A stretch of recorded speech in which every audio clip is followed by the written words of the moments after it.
It's the week ending Saturday, the 8th of July, and this is The Week Unwrapped. In the past 7 days, we've seen North Korea successfully test an intercontinental ballistic missile, Michael Gove mount a defence of tuition fees, and Wimbledon's rules called into question after 2 players withdrew but still collected their prize money. But we're here to bring you some stories that passed under the radar this week. Big news not making headlines right now, but with repercussions for all our lives. I'm Olly Mann. Let's unwrap the week. And with me today from the week's digital team are Jamie Timson, Holden, Frith and Rebecca Gillie. And starting the show this week, once again, it's Jamie. What do you think this week is going to be remembered for? What happens when you send your kid to their room for 23 and a half hours a day? Well, our argument is that this is a child protection issue, that whatever you do, you don't lock them up in a room that's not much bigger than a bathroom, in fact with a toilet, where he has to eat in there and defecate in there, and he's held in there for day after day after day with hardly any access to anybody else and nothing to do all day. That is a child protection issue, and if I did that with my child, I would be up in court for child abuse, and yet this institution can get away with it. Francis Crook there from the Howard League for Penal Reform, speaking this week to the BBC's Victoria Derbyshire. So, Jamie, this is the state locking kids up in rooms that are no bigger than a wardrobe for almost a day at a time. How is that happening? So this was the case of a boy who couldn't be named but took his case to the High Court about the idea of solitary confinement and whether or not it was in breach of his human rights to be withdrawn from the other people in the institution in Feltham. He was how old? He was 14. Right. His mum, she was saying that the main issue was the lack of schooling that he had. And on average, boys and young offenders receive just 7.5 hours of schooling a week, with 19,000 hours of teaching lost through non-attendance and class cancellations. And that's actually what the court also found, was that his lack of education was in breach of his human rights. The broader issue is about the fact that there is now a general international consensus that solitary confinement for kids is wrong. Unless you're in Florida. Well, Barack Obama banned the use of solitary confinement for detained children and young people in the United States last year. We really, in this country, are breaking with tradition to accept that it's still okay to throw kids in, and particularly in somewhere like Feltham, that they had an unannounced inspection and it was deemed that it wasn't safe for either staff or boys. Rebecca, do you think this is a good choice as a story of the week? Do you think there are repercussions here, that actually this will be a moment where people look back and say, actually, how come we ever allowed that to happen in the 21st century? I agree with, as Jamie was just saying, the international consensus is turning against the idea of solitary confinement, particularly for young people, but also in general. But I think it's important as well for counterbalance to note that the High Court did not find the second part of his case. They didn't find in favour of the plaintiff who claimed that it was also degrading and inhuman treatment. The court did not agree with that. I think it's important to remember what the Feltham staff were up against in this case as well, because obviously it's a case that has general repercussions, but also as a specific case, it's very easy to say, well, why wasn't he allowed to socialise with other inmates? Why wasn't he given access to education? He had a history of sexual assault, so he couldn't be left alone with any female staff. He had a history of racial abuse, which would have made it extremely difficult for him to mix with the general population in a multi-ethnic prison, and a history of violently attacking guards, which meant that he had to be with 3 guards at all times. I mean, considering they've got 900 boys in the institution, and they are very overstretched, it's understandable, although regrettable, that you end up with a situation like this where they just don't have the means to deal with someone who is basically unable to socialise with almost anyone. But all of those things you just listed presumably come from their roots in a mental health problem, and so then that raises the even bigger issue, doesn't it? Not even about kids, but which is, why are we still putting mental people in prison at all? I think there's actually an even broader question than that, which is what prison is for, and is it performing any of those jobs at the moment? Because I think most people would probably agree that the purpose of prison is both to punish and exact a sense of restitution. If somebody's broken the rules, there need to be consequences, but also to rehabilitate and try to avoid reoffending. And I think probably about half the population think that it's not doing the punishment well enough, and the other half think that it's not doing the rehabilitation well enough.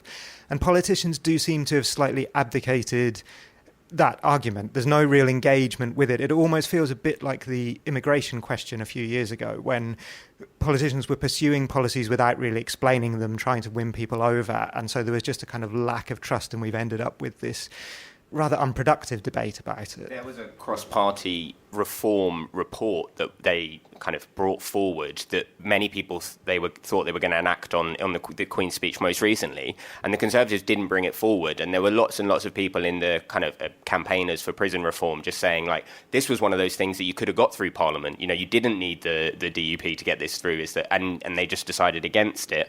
Picking up on Holden's point, I think there are huge issues with 3/4 of people in prison have mental health problems, and 2/3 have drug or alcohol problems.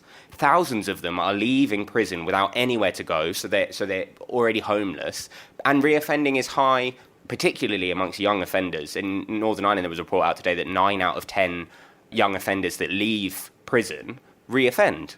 And then, so at that point, like, the idea of we need to punish them, we also need to keep society safe, it's just losing all of its kind of the potency of prison. How can they effectively rehabilitate and reduce the risk of reoffending among the other inmates if you've got a teenage lad among them who's been done for assaulting guards, sexually assaulting women? You need to not keep them in prison. That's the thing. Well, I mean, that's the thing, isn't it? Because the question is about reform. He shouldn't have been there in the first place. But given that he was, it was the prison that then had to answer for itself in court. What on earth can they possibly do? They've been lumbered, essentially. Well, this person who obviously needs specialist help, which they can't provide. But they could provide if they got the adequate funding. Like, surely the answer is to adequately fund our institutions that hold these people. You come down, don't you, to the sliding scale of public sympathy, because as Holden suggested earlier, maybe it's half the public think that people should just be punished in prison and half think that they should be rehabilitated. But when it comes to children, when it comes to young people, I would suggest that actually probably more people would fall on the side of, well, that could be my lad. They should be rehabilitated. If they're 14 years old, there is a chance for them, unless they've been whipped into a frenzy by the tabloids about a specific case. Most people would say children are different.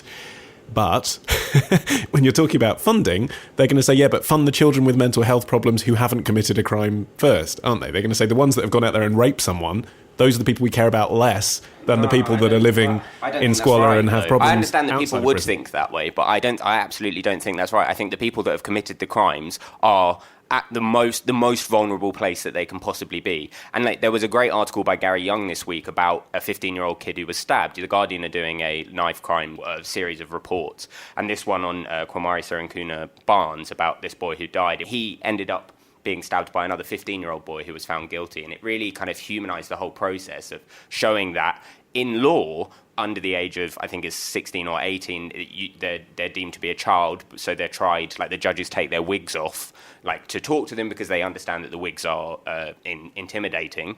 But Gary Young was making the point is that if we think that the wigs are intimidating, what's 20 years in prison going to do to them?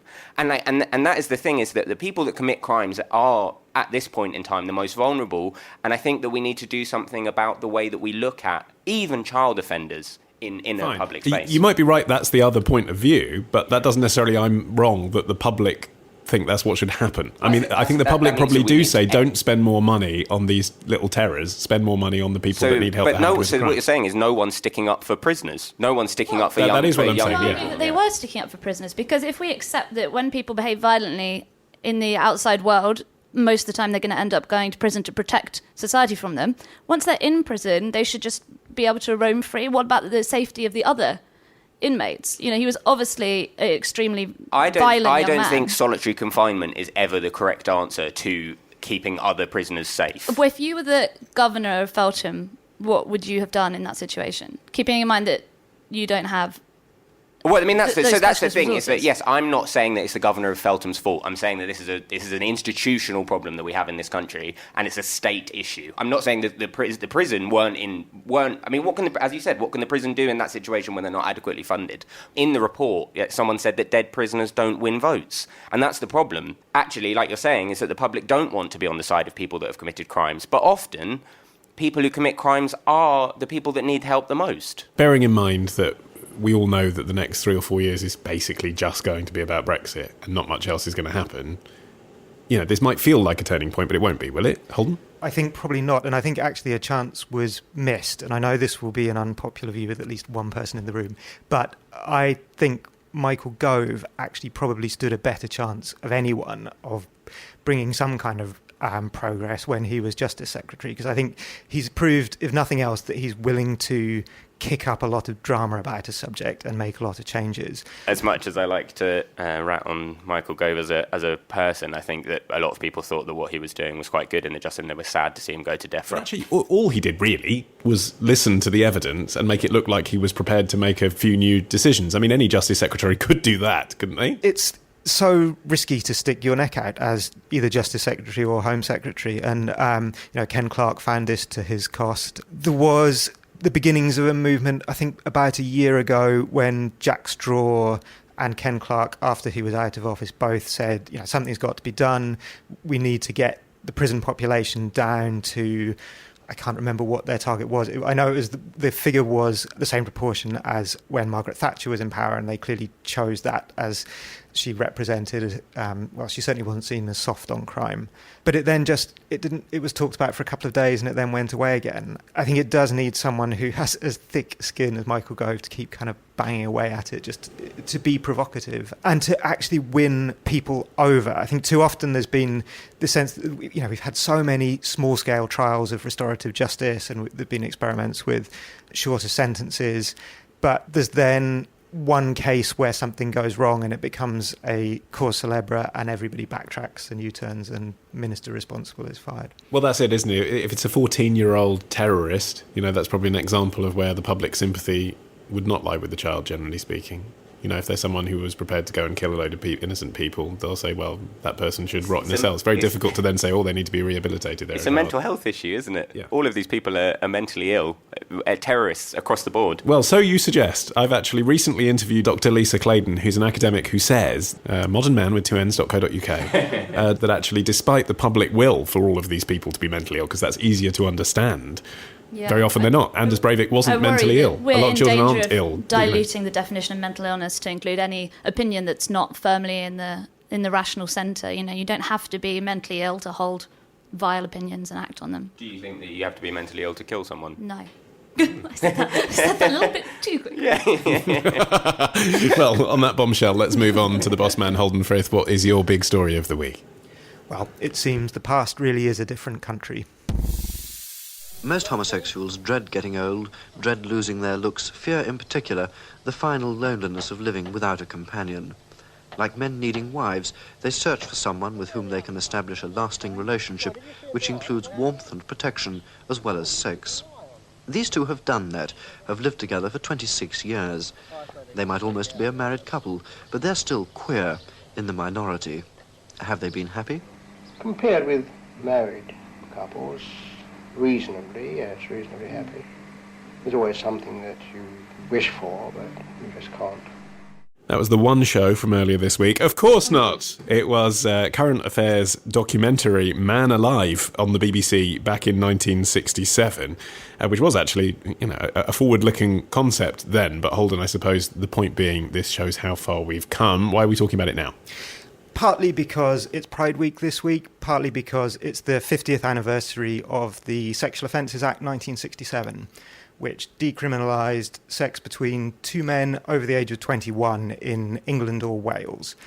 Scotland followed in 1980. Wow, was it really? Northern Ireland 2 years after that.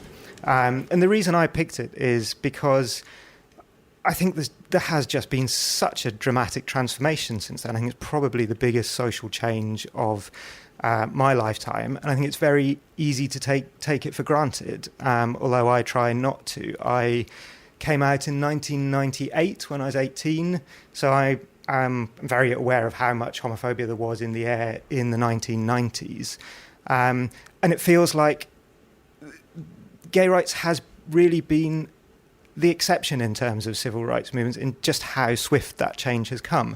If you look at prejudice based on race or religion or gender, there's been incremental change since the 1990s, but they started decades before the gay rights movement really got going, and they're going to take decades more, it seems, to get to the same level of progress. And why is that? Why do you think there felt like there was this almost unstoppable wave of change coming, almost to the extent that, for example, David Cameron was able to push through equal marriage, which I genuinely believe was something he cared about because he didn't have to do that.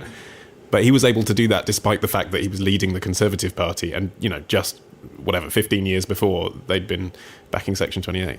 I think there's a range of different reasons for that, one of which is that gay people never really faced the economic or political disadvantage that a lot of other minorities did, because they could pass as straight, essentially. And so there were a lot of people in positions of power, MPs, judges, media figures. One of the kind of strains of homophobia tended to paint gay people as this kind of sinister network of sleeper cells who were all in position waiting to enact some kind of sinister agenda. And in a funny kind of way, they were right. So that there were all of these people who, they looked and sounded a lot like the straight people who had power. And so when the prejudice began to fall away, they could very quickly argue their case. And it was accepted much more quickly than a lot of the more outsider-ish or revolutionary civil rights movements, which were really having to build their power from scratch. Okay, but has the general public actually changed its opinion all that much? I mean, Rebecca, Holden says, attitudes towards homosexuality have changed since he came out in the 90s. I mean, I'm sure that's undoubtedly true. If you're 18 now, I'm sure it is easier to come out. But nonetheless, I've hosted enough radio phone-ins to know that if you ask people if they're homophobic, they're very prepared to call in and tell you that they are. There obviously has been this enormous social change to the point where I think now, jokes that would have been acceptable, if you look back, if you watch programmes now like Friends and stuff, the amount of homophobic humour in them, which just flew straight over everyone's heads at the time. Example? All the jokes about Joey's gay man bag, for instance. If you look at old episodes of Have I Got News for You from sort of, even mid to late 90s and, around Peter Mandelson and all of that, it was just kind of accepted that was a source of humour. In fact, I remember... But then it was a source of humour that people were closeted and then were outed, wasn't it? I mean, you can't help, but, you might feel sorry for the person who's in the middle of it, but a lot of the people they'd be talking about, to be fair, would be MPs who were exposed on Hampstead Heath. And it's not necessarily homophobic. It was seen, being gay, a bit like drag, was seen as inherently funny in and of itself. Yeah, and there was an episode I remember quite vividly with Eddie Izzard. It was very, very uncomfortable, and although Eddie Izzard isn't gay,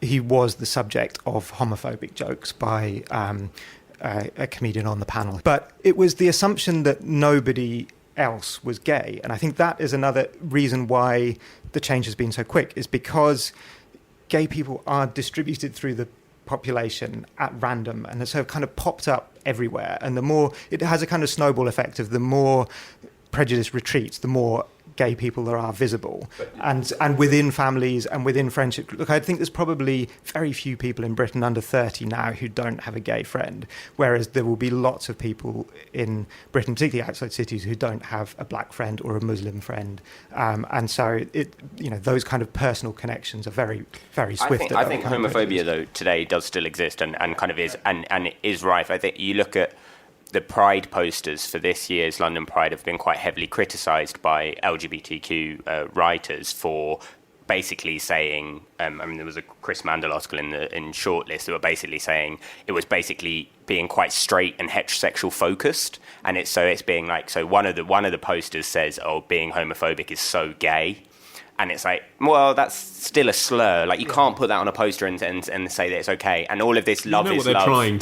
It's like trying to reclaim the N-word, isn't it? Talking about that as homophobic does, I think, show how far we've come. And it's important not to overstate it, obviously, but I do have a bit of a theory about the swiftness of the change, being that the concept of being a homosexual person as an identity is relatively modern. In the past, up until, I would say, probably the early 20th century, being gay was not really seen as a thing. You could commit homosexual acts, but they weren't seen as your identity. So I would say that... It was literally thought to be impossible, exactly. Wasn't it? So I think that, in a way, and not to minimise the persecution, obviously, of gay people, which has been as harsh as anything that any other minority groups have experienced at times, but the ingrained prejudice against gay people as a class is relatively shallow in our cultural history. We haven't been able to, like you say, gay people have been hidden in plain sight for hundreds of years. We haven't been able to develop that prejudice against them as a class and as an identity that we have against other groups. So it has taken perhaps a shorter time to reverse that prejudice. I think there's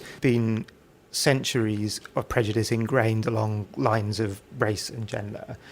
And with the gay prejudices were all also quite contradictory. Like there was the idea of the kind of effeminate, silly, slightly carry-on-ish idea, but there was also then the very sinister spy ring, kind of network, which is almost had more of an alignment with a sort of anti-Semitic idea of this kind of vast conspiracy going on. And then there was the kind of hyper-masculine, like kind of threat to you and your children sort of idea. And they were so contradictory. I think it was very easy for them to be eroded once you had people popping up who looked like Chris Smith or Stephen Fry or Graham Norton, and all of these people were kind of so different and yet so similar to other people you knew. Well, yes, but actually if you ask the public, the general public, gay or straight, to list the most high-profile gay personalities, I would argue most of the people they'd name are still in the light entertainment camp mould, aren't they? And, those people have changed attitudes, but you're talking about Alan Carr, as you say, Graham Norton, possibly Paul O'Grady. People would mention these people who are known for being flamboyant and silly, which might have softened attitudes, but is still a stereotype, isn't it? It is. And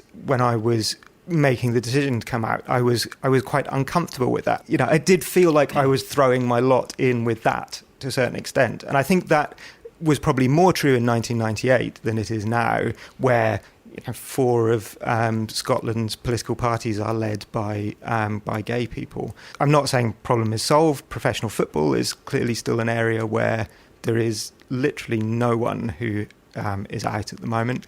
And outside Britain, there are still countries where it's a very, very serious problem. People lose their lives on a regular basis. But even so, we've gone from a situation where it was to be gay was seen as something that was so horrific it couldn't be mentioned 50 years ago, and now it's pretty much unremarkable. Okay, Rebecca, what do you think this week is going to be remembered for? Whether or not we have the right to decide what we won't be remembered for. What do you want to be remembered as? A useful playwright. I think that art merely being decorative is insufficient.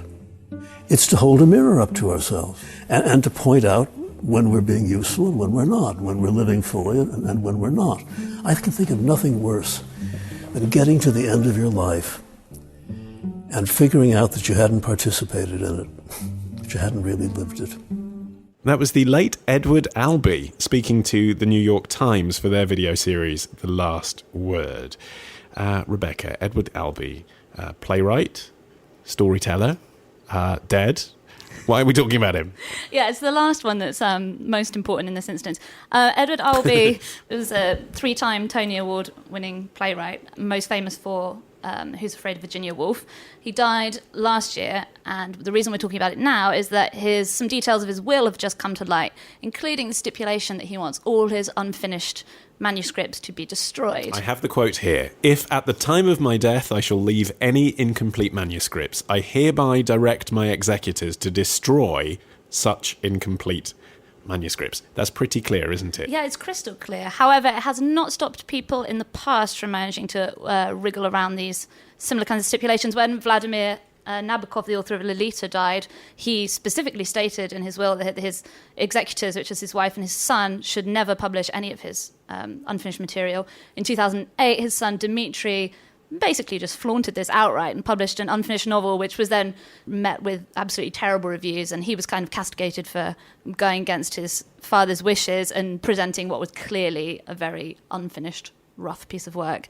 And what makes it more interesting, I think, in Albee's case is he was extremely close to being finished on his latest play, which was going to be called Laying an Egg, and its premiere date had been pushed back twice. It was that close. It was almost finished and ready for production in 2012. So when he died in 2016, can you imagine? It was this close to the stage. So that makes it even more interesting. It was almost finished. Do we have a right, I guess, is the question at the heart of this. Who do we owe our loyalty to? The wishes of a dead author who, while being the creator of the work, isn't around to see what happens, good or bad. But had stipulated specifically to destroy it. Specifically. Or society at large. Obviously, famous instance with Franz Kafka, where he asked his friend to burn all his manuscripts. Friend didn't, and that's how we got The Trial, one of his most celebrated works. So where should our loyalties lie, I guess, is the question. Holden, where should our loyalties lie? I am going to say that they lie with the artist, actually. I think, although the Kafka point makes me slightly uncomfortable, I think you do have to respect what the artist wants. I think part of the reason I think this is my own feeling of squeamishness about showing anything I have half written. Once I've finished it and I've take my hands off the keyboard, I'm prepared to accept that kind of scrutiny. But I get acutely embarrassed if people start reading over the shoulder as I'm writing it. And I think that could actually be a detriment to the creative process. If people feel that they can't kind of experiment in early drafts, they're maybe not going to try out new things because they're going to be worried about, particularly as they get towards the end of their lives, that, any day these may be handed over to posterity and I'm just not ready for them to be seen. Jamie, whose side are you on? At that point when Holden was speaking there, I really wanted to come up with a reason to disagree with him, because I was like, I really want to take... And then I think it's, you've got to listen to the guy. He specifically said, don't publish this thing. And I think the thing about Kafka, which I think makes like a lot of sense to a lot of people because it was really good, was that he was a great writer. Because you have no idea, personally, I don't think Harper Lee's second book should have been published. Really? Yeah, now that she was technically still alive, wasn't she, but in a nursing home and didn't necessarily approve of it, and then there it was. There was a big debate over whether or not she approved of it, especially because she had in the past said, I would never release that. Yeah. And then they were like, actually, she has decided, and no, you can't speak to Okay, her. so does motivation come into it then? Because clearly, in the case of Harper Lee, let's be honest, that was publishers trying to cash in, and indeed it did end up being a massive bestseller. They knew the appetite would be there. If it's academia, that's a little different, isn't it? And yet, in this case, Albee has said, I don't even want academics poring over my manuscripts to see the creative process. Now, on that, do you kind of think Holden, he's a control freak then? Because that's different. It's the equivalent of just an academic in the future who understandably would be studying the editorial works of Holden Frith, just saying, I want to know how this genius mind worked in process, not I want to publish this for financial gain and pretend it's a finished thing.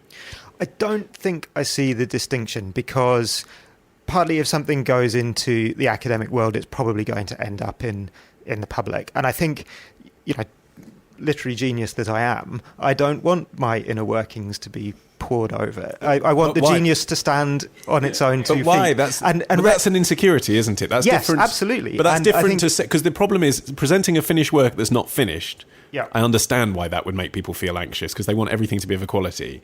But not just sharing the fact that, yes, you changed your mind and you collaborate and you try out ideas. It makes me think that Albee's written something really horrific. Exactly. Something really, really bad that we're just not meant to know. He's really confessed to something really horrendous, and that's why he's refusing to say. But I also think, as a counter-argument to you've got to listen to him, he's dead. If what we believe about death is that there's nothing, whatever, you can believe in an afterlife, of course, but if you think that what's done is done, it doesn't matter what he thinks now. Absolutely doesn't matter. I mean, I guess the counterpoint to that counterpoint is then, should you respect anyone's Fred wishes? Your will. Yeah, exactly. But then, to take the example of the trial, it gave us, if nothing else, it gave us the word Kafkaesque. It was obviously being recognised as a boon to society. I mean, I think most people, in the case of Harper Lee, for instance, where it did seem like a cash grab, most people felt quite uncomfortable about that. But in the case of, would your opinion change depending on the quality of the work? For instance, Nabokov, most critics seem to agree that his reputation was more or less tarnished by seeing that. But in the case of Kafka, it only strengthened his reputation, and you could make the argument that it was a boon to society. So should society, which can get tangible benefit, take preference over a dead author who can't notice either way? Yes. You've just reversed your argument. I'm all about counterpoints today. Counterpoint to counterpoint to counterpoint. I think that probably you have to respect when he said something that explicit. I think the thing about Kafka was that the guy got round it. There was a kind of loophole where the guy got round it and he said, oh, well, please don't try and publish some unfinished things. And he went, well, this one looks a bit finished. And so he got around it. And there are, I suppose, but when someone like Albee said something like that so straight down the line, I think probably, and think about his family and the estate and all of that. But the control freakery can only go so far, can't it? Because although, he said, don't publish my unpublished works, he obviously, because he's dead, has no dominion over what happens to his published works. Well, for example, if you look at a big hit in the West End at the moment, An American in Paris, is basically lots of Gershwin hits in a musical they never wrote.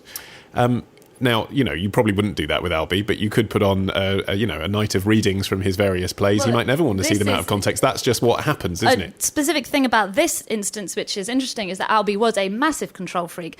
And if you want to take, precedence as, into the argument, one of his earlier plays, he added an act to go before the play that he'd originally written, and now it can only be performed in that form. His estate also launched a case to prevent a staging of Who's Afraid of Virginia Woolf, which would have cast a black actor in the male lead role, simply because he's referred to as being blonde and having blue eyes. And his estate said, well, he was very precious about his work. And if he's written that this is a blonde, blue-eyed character, he would not want the play to go ahead in that form. So he obviously had a precedent for exercising very strict control over his work, even after his own death in the form of his estate. It's great publicity for him as well, though. Like, would we be talking about him now in this Would situation? we be talking about Edward Albee on a current affairs podcast? I'll let that question hang. As we say, if you want more of this kind of thing, remember that you can subscribe to the show every week and get it automatically on your smartphone. Just go to theweek.co.uk. Thank you very much to Jamie Timson, Holden, Frith and Rebecca Gillie. You can also download our free iPhone app, The Weekday, and of course, you can get the magazine direct to your door at theweek.co.uk/subscribe. I've been Olly Mann. Our music is by Tom Morby, the producer Matt Hill at Rethink Audio. Until we meet again to unwrap next week, goodbye.